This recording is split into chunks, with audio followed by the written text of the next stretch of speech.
Um, so I'd like to thank y'all for coming out and coming in for my competitive analysis talk. How many of y'all are in business today? All right, cool. Um, so my presentations are typically interactive, so I don't like to come up here and just talk about a bunch of stuff. And I have a case study of one of the products that we've done some analysis on and how we've actually released it. And what I'd like to do is that as I'm going through this, if we could share back and forth, you could ask questions, stop, interrupt. Um, there's like a whole treasure trove of internet resources on how to do competitive analysis. Um, I can tell you a little bit about our company and the type of markets that we're in and how we look at products and how we try to fit in. And I think that would be productive. This is your time, not my time. All right. So, Studio Codeworks, founded in 2011. We are a software company. We write a lot of custom code for a bunch of different industries. Um, our biggest customer base right now is health services.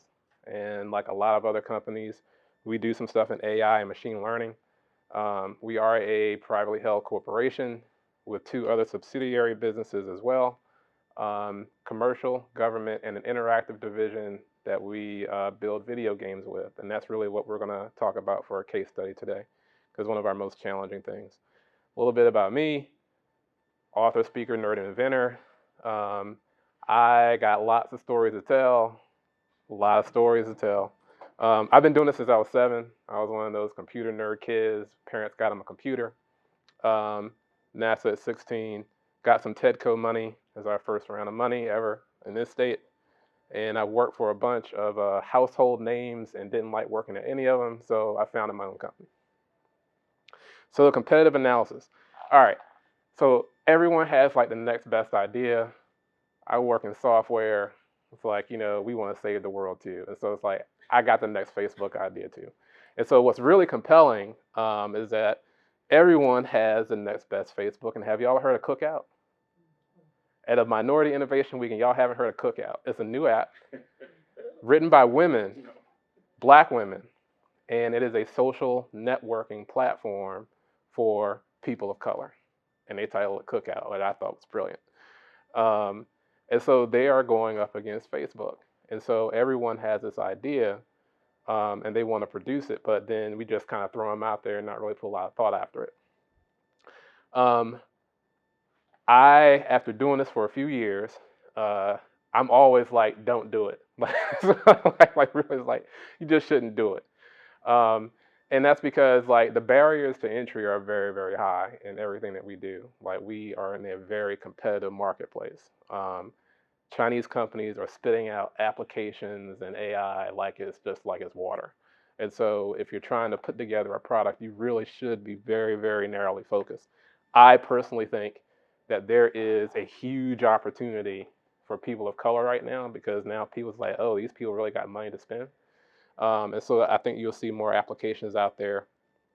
Um, Competing adequately is almost impossible. Like, I don't know if y'all heard of Zuckerberg's rant that someone recorded and was leaked to the media. Like, he raged against Elizabeth Warren. He raged against TikTok, Twitter. He just, everyone pissed him off. And it's like he's about to spend billions of dollars of Facebook's money to own social networking. So competing is very significant. So if you're going to do something, make sure that you do it under the right conditions. One, market opportunity. Like right now, like there is a huge missing gap. Like all of us use social networking platforms. We all know of Black Twitter, but we know that we don't own those pipes, right? And so media minority seems to be huge. We crank out so much media today, and it goes viral so much or so quickly that Lil Nas X actually becomes a thing from social networking. And so like media is starting to change, and the big companies haven't figured that out. Like they're really just making money off of their existing hegemony. Um, Big profits if the opportunity is greater than the risk. For companies like Facebook, they have thousands of programmers and they can throw stuff against the wall because they can crank it out quickly. So their opportunity is greater than their actually risk. For companies like Studio Codeworks, in which we have limited resources, we make the wrong mistake, that money is sunk cost that I can't recover. And then my investors look at me as like, what were you thinking? Also, if the effort is less than the risk, then you have a significant opportunity. Like for us, we write code that writes code. So like for some applications, we can actually throw out there. Data products are easy for us because we have the infrastructure. And so we want to provide a new data service. We create one, we click a couple buttons, and we can sell a data product because our effort is less than the risk, and we can throw stuff like that on the wall. New stuff. I love new stuff. I wouldn't have gotten into technology if I was just going to, rehash other people's stuff. And so, like, new inventions, new thoughts, new ideas, but then take a look at the other two. Is like new inventions and new ideas need to be communicated to the market. Like, I'll talk about AI all day long, and then I'll find the wrong person. It's like, well, what does that do again? What do you mean? It's like, is it Skynet? Is it Terminator? It's like, no, this isn't what it is. And so now it's a huge communication gap. I go into a customer, I can get rid of all your staff and replace it with automatic bots. It's like, what's a bot? How do bots work? And so I'm spending a lot of time trying to convince a customer 6 months we need machine data learning in some of your fraud, waste, and abuse processing. Good. So I had an advisor one day who told me, your job is to protect and plunder. Protect the stuff that you have, and then take away someone else's business. That was his idea of business. So the main thing is don't release products and services in the blind. Like, how many companies in here are services companies, and how many of y'all are releasing products? Like, just what kind of mix? Products, service, products. Okay, cool. All right. Services, like, high rate of failure. Like, I can walk out of this building today, talk about how great Studio CodeWorks is, and there's like 30 other people that have software companies that also write custom code, right?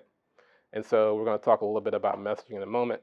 And then, time and money, like with Studio, like we started from just the paperwork we filed at Preston Street, and then we grew it to 7 figures, trying to push to 8. But the thing is that every single time we hit a clip and want to do something else, that money starts to shrink and fluctuate. Like every single time that you hit a point of inflection, you have a growing pain, and those growing pains often cost money. And then, we want to maximize our profits. One thing that we've learned when we compete out there is that we'll go into an environment, we could be cheaper, but then we might lose on the back end because then we also have maintenance too. So, what are you looking for? Strengths. Studio CodeWorks. Small, nimble, niche. We don't really work in a lot of environments. Really hard stuff. We like holding people's hands. But then, for a lot of our customers, well, how will they buy stuff? We don't do well in slug-based projects. We just don't. It just doesn't work for us. Cost plus just doesn't work. We get bodies in there, intellectual capital, billed by the hour, paid by the month. That's what works for us.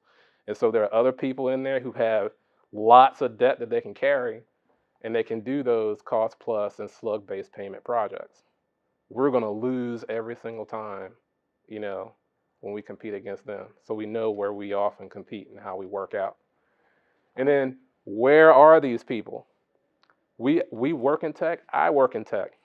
I hire people that work in tech, but our social media stinks like hell. It's just bad.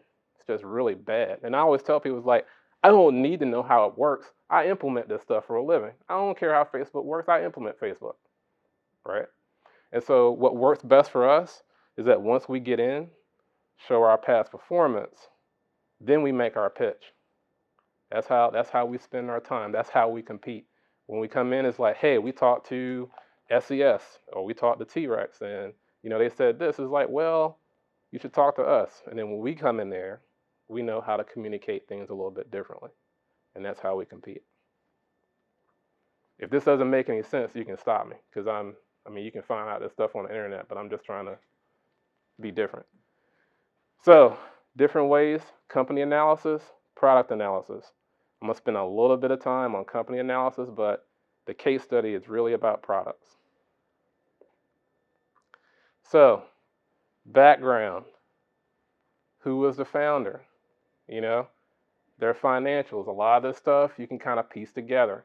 You can actually buy a TRW report, a little bit expensive, but if there's someone that you're really interested in, you can buy a TRW credit report and pull up a company. You could buy Studio Coworks too. Growth profile. We work in government and healthcare services. We can do quick Google searches on who the top players are in our area and figure out, how they were founded and how they grew. Also, where their kind of like pain points are. Here, marketing and strategy. I don't have tens of millions of dollars to put into shiny stuff. My marketing strategist wants me to put a lot of money into shiny stuff, but it just doesn't work. What really does work is getting in the door and getting that conversation started. Like, we work in a business that takes between 4 and 6 months for someone to really want to sign a check. The average project that we take on now is between 3/4 and then $2 million. And so it's like someone is taking their time just with that little bit of money. And so it's like we have to make conversations. Social media. If you go to facebook.com/Studio Coworks, I don't know what you'll find there because I got a bunch of people that have done different things to it.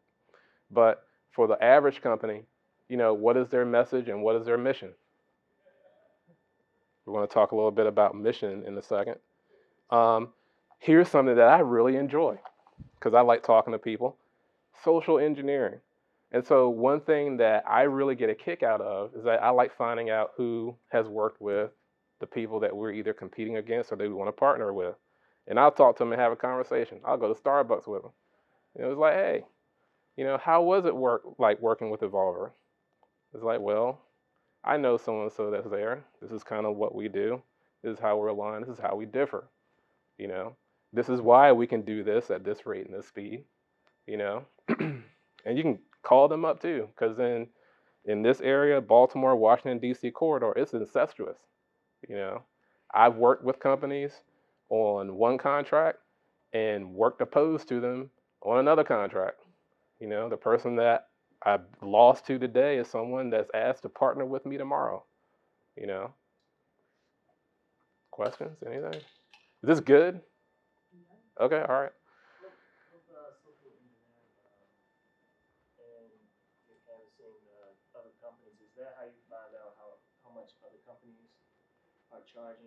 Oh yeah, yeah. Like we're quick to find out if someone is. Yeah. It depends on the space. So in the government, like we're on the census, so the rates for Studio Coworks for that contract is public knowledge, so you can actually find out what we charge. But in commercial sectors like healthcare and stuff, a lot of biotech companies, not so much, but we're high. Like our rates are high. I can't afford to be cheap. And the question comes out is that we like you guys, we want this to work, but I'm being given a proposal by so-and-so that's at this rate. I had a conversation yesterday about this. That's like 20% less than you guys. And I was like, all right. The last project they took on when they got in, they did underbid it. And then it took 3 years to complete. We want to complete this on time. I have to hire these people. These guys are specialists. They worked on this many projects. And so you can pay this up front, or then you can get into a sync, and then that sync will be more expensive because you need more time. And so it's nothing unethical about that. You're just telling the truth, using the knowledge that you have. As long as you don't have an NDA that you worked on them with this project, that's the way to go. We've bid on several projects where the rates were shit. Professional term. It's like you get on a project, it's like, these rates are shit, Will. I was like, I can't do that. It's a loss for me. Messaging. So I like doing this. Like, this is something that I think I know it when I see it, but it's hard for me to do it myself.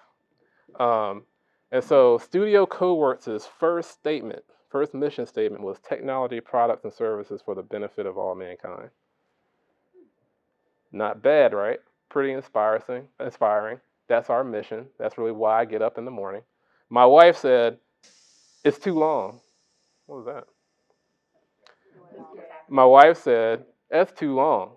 Technology for the benefit of all mankind, because you're in the tech. This is what you do. The next thing you know, someone approached us with, I have this idea for a wearable product that uses this silver lace specialized fabric. What do you think about it? And I'm like, we don't do this. It was like, yeah, but y'all are like techno people. Like, what do you think? And so we just took an advisory consulting thing. And so we started getting into this and it was like, well, it's for the benefit of all mankind. And it just kind of like stuck. And then my marketing person, white, but my marketing person, because I was going to put on my black shirt, but my marketing person put it on shirts, and she broke the words up, and she put the IT in capital letters in Studio CodeWorks orange, FF7800, and it just stuck out. And it was like, we're wearing these at BlurCon, and it was like, where can I get these shirts? And it was like, you can't. These are just shirts for us. And next thing you know, it's like, well, can I buy a shirt? And it was like, well, maybe. And so like you kind of like play with stuff, and now you're starting to figure out where you guys align. Like now we get into meetings with some of our customers and they hear our background and what we've done. And they're like, this is really for the benefit of all mankind. It's like, yes, right? And so, you start competing on these more, like abstract things, Mission. Why does your company exist and what makes you different? I like Apple products, think differently, Facebook, connecting the world. Google is like making the world's information for everyone. Studio CodeWorks, benefit of all mankind. Like, you won't believe on when you go into a meeting and how people will talk about other competitors and how they're treated. And so you should really take that to heart. In some of our literature, we like our marketing stuff now is like, just show people, no tech, no phones, none of that stuff. It's just people, because everyone wants to be better. All right, products. All right. So there are a billion products all over the internet. There's a lot of games. Product differentiation is tough. I mean, you can spitball stuff all day long. Cookout is out now. I'm really curious to see how that works. Like, I'm really curious to see how it works. But you got to figure out like where you really want to fit in. Like, are you a disruptor? Like, do you have an idea that is like so game changing that when people see it, they'll just know and immediately see it. It's kind of like TikTok, right? They bought Musical.ly, which is just music, AI generation. Then they took some of Facebook's story stuff, some of Snapchat's filters, and you got Lil Nas X, right? That's TikTok. And so they took all these things and they sort of disrupted this thing. And now Facebook, we're going to talk about Facebook in a second, is like, yo, we got to do something about TikTok. And Zuckerberg is ranting, right? Or do you plan to siphon? I am not a fan of siphoning. Like, I like getting up in the morning and coming up with new stuff, but it's not always practical. And so if you're a siphon, that might be a cookout, right? Are there enough, and the answer is yes, Black women out there that are interested in chatting with themselves and sharing data and all this other kind of stuff that you can peel out some of those 10x fraudulent fake Facebook accounts that they got to get them to create one in your app and start chatting? Like, I'm really curious to see how this comes out. Or do you plan to dethrone a competing product? I think Facebook, with all the heat that they've gotten, they are like ripe for someone to disrupt them, like for real. Like, they are like ripe. They are ripe for it. The app is too big. Like, you've seen them throw stuff in the app, then take it out and put in other apps. I'm curious. Like, I don't see it happening, in like the next 2 years or whatever. But give someone 5, I don't know. So, price. But will you make your money back? I used to work with companies here in Baltimore. It's like, how quickly and cheaply can we build this, and then can we get it out there, and then it'll just make sense. It's like, what do you mean? It's like, well, it's cheap. It's like, well, you typically get what you pay for, right? And so if it is cheap, will you make your money back? You know, there's a really famous case study on video games on this, like consoles, they never make money, right? Everyone's trying to, make money off of the content, right? So will you make your money back? Netflix, case study again. They are really broke. That company is funded by debt, and so they are ripe to be acquired by probably Disney, right? Features. Everyone talks about throwing more stuff into something, right? Like, how come these features don't already exist though? It's like, we need? We need Facebook, but we need to be able to hail a cab with Facebook. I was like, well, that's great, but how come it's not in there now? How come people won't use Uber? Because that interface is directly, efficiently built for hailing a ride, And so, like, don't conflate, features with being able to compete. And then these two, users. So Zuckerberg ranted about TikTok and how he was pissed. He wants people to get famous off of Facebook stories, but, it's not working. So these dudes said, we're going to create Lasso, which is a TikTok pretender, but we're not going to release it all over the planet. We're going to release it in Mexico. This is legit. So they wrote a TikTok. They only released it in Mexico where it can be downloaded, and that's where they're playing around to get it right before releasing it on the rest of the world. They did the same thing with Marketplace. They released Facebook Marketplace outside the US. Then they brought it in. And so, like, there are some items that a lot of other places don't play. Kind of like how Amazon hasn't cracked China, right? They're trying to. In the Chinese market, there are gaps in the Chinese market. There's some stuff that they don't have. A lot of it is because of censors, content censorship in China. But there's a lot of gaps in China. That's why everyone's trying to scramble over there and lobby and figure out some way of making money in China.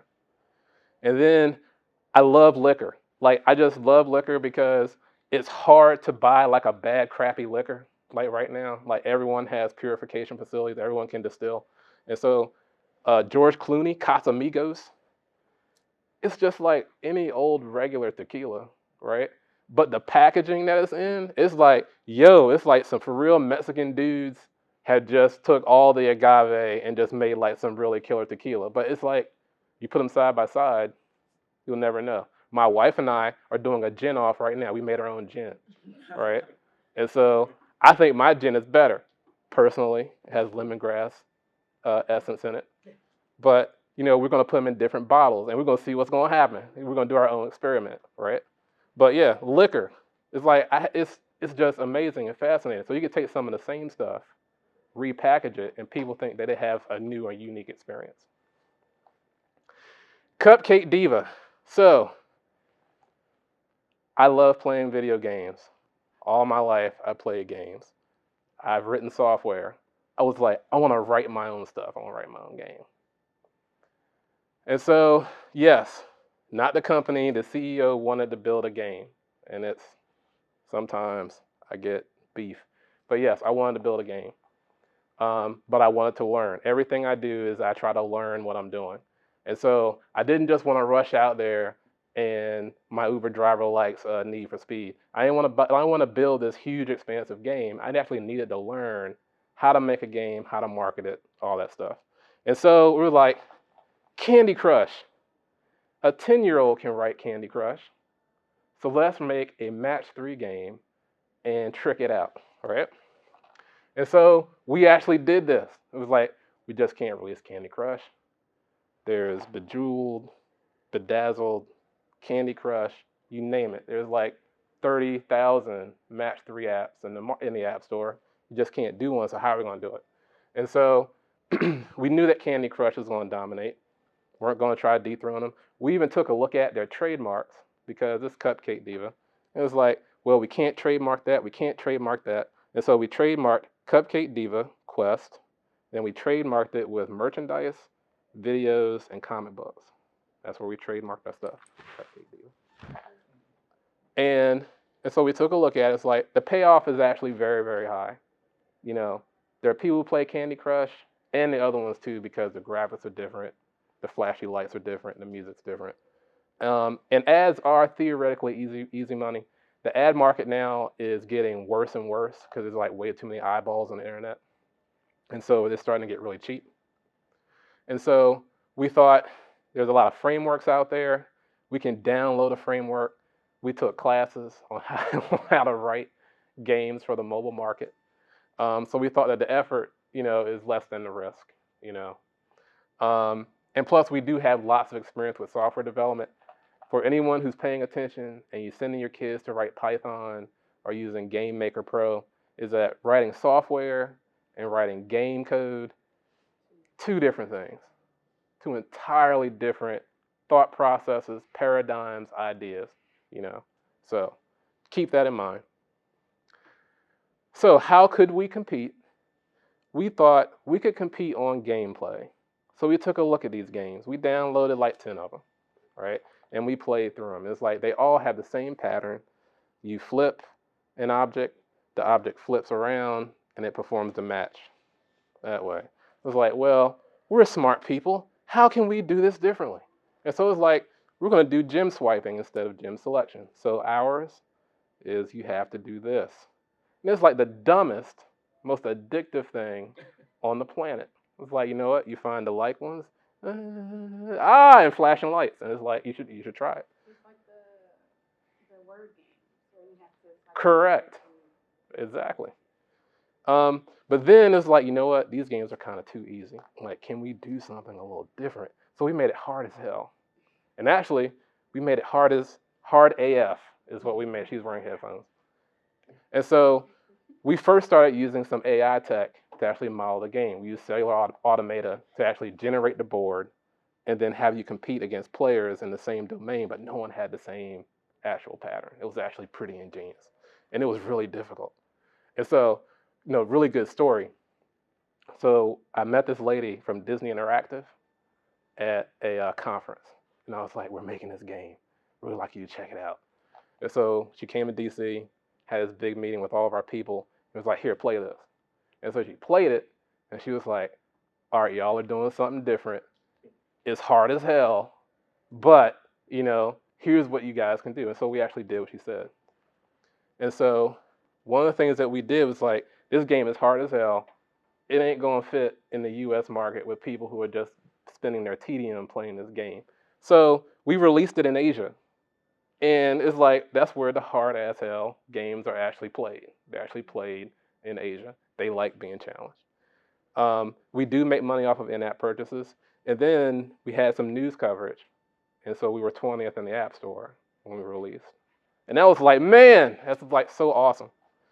And then it's like, well, we're not going to get talking about maintaining a game and how to continuously market it and all these other items that as you're trying to run a software company. We're not going to talk about that. We're talking about this. So, summary, don't do it.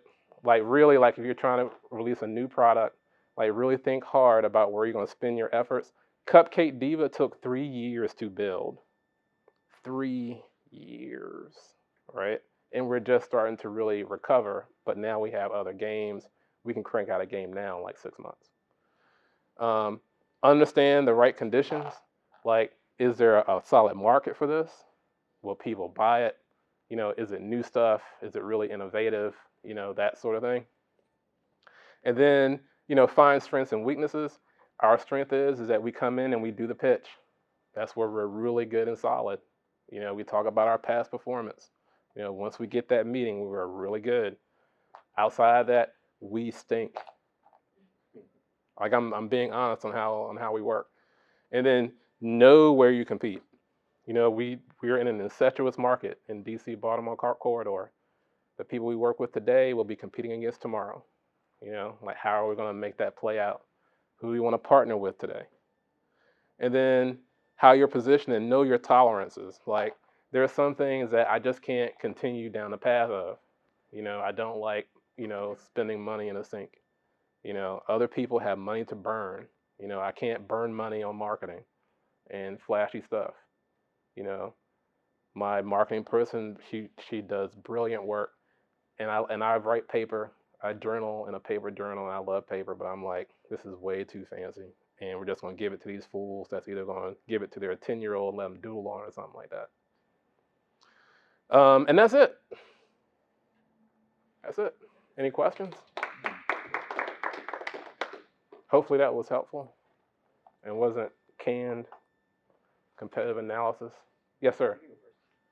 You mentioned don't do it. Yes. So I feel like I think folks who are like new innovators, they Mhm. do the research. How long is too long to be doing research, and when should you make a move? Like, how did you know when to make a move Oh and man, transition out of your corporate work and do your own thing as an entrepreneur? you should really come to my strategy, operations, and exit planning this afternoon at 3 o'clock. All right. Uh, so, man, that's an excellent question. I am a cheerleader. Like, I think that everyone has an idea and everyone can really go after and push it and make it work. Um, the thing is, though, is that entrepreneurship is a lifestyle and it has broken many a person and family.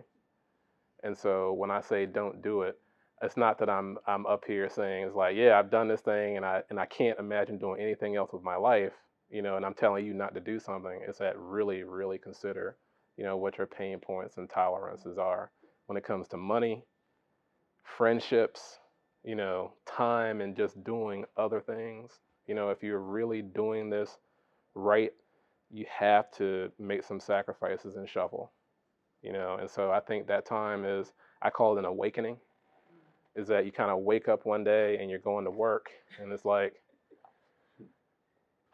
what am I doing with my life?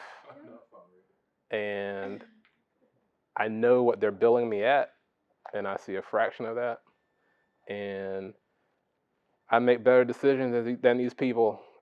so and so it's like when you've had that moment, then you start figuring out, like, can I actually do this? Like, can I build a team to take these ideas forward? Do I have the energy and endurance and grit to keep moving forward on the bad days? And sometimes bad quarters, bad 6 months, bad 3 months, three quarters, bad year. you know. And so I think it's that awakening. Like I can't imagine doing anything else. Yes, sir. Question is very similar to that. Okay. I was wondering when you do that switch of when you're working full time, how far along you develop your idea. Hmm. You probably won't know how much funding you have to keep going after you leave your job. How do you make that decision of When is this the time to is end? something I want to do? Yeah, this is something I'm gonna go all in at. Mhm. When I guess it's never safe, but when did you make that leap? So you're right. It's never safe. Um, I think I made that leap. I had 20K in the bank. I had $20,000 in the bank, and I said that I'll give myself 6 months to win something. And if I can't do it in those 6 months, then I'll regroup. I won something in 3, learned a lot, blew a lot, but then I kept learning. And so I think that if you can give yourself enough of a cushion where you can wake up in the morning and be able to perform and function, I think that's a good start. The other thing is too, I think it's really hard to maintain a job and start and run a profitable business. And it's not because the two are mutually exclusive. It's just that you have to pour your energies into something. And if you are working 8 hours somewhere else, then there's time that you could be chasing down leads. There's time you could be doing whiteboard stuff, you know. And so you kind of have to get all the way in it. Let me ask you a question. When do Mhm. you consider the barrier of entry for a product development too high? Too high. And the reason I ask you that is because I have a product Mm-hmm. that actually developed and is a market, but the people that I wish to market it to, um, the big concern that I've had, I mean, well, the big concern they had when I, surveyed them was reimbursement. Mm-hmm. How am I gonna make money off of this? Okay. Because these are, these are, this is an IVD which detects certain stages of cancer. Oh. Okay. And the concern they're having is, okay, I get your product, bring it into my office, Mm-hmm. then how am I gonna make any money off of it? Because insurance companies Right. are still not willing to pay for that. Man, And that's a tough nut there. yeah, Um, that's my, as they would say, that's my Mount Everest. so I can't help but say this, because again, it's innovation, and I'll be doing a disservice. I was at a Novak Biddle thing, and I don't know if you know what Novak Biddle is, but they're a venture capital company in the DC metro area. And there was a guy who had a very simple but very thought out and thorough way of just streamlining claims billing, because he's computed like how much money is wasted in the system just from someone coding something, coding it incorrectly, and then it actually coming in, getting paid, and the approvals, and he had figured this out. And the lady from Novat Biddle said, "Your idea is brilliant, but do you think that they're making money off of that inefficiency?"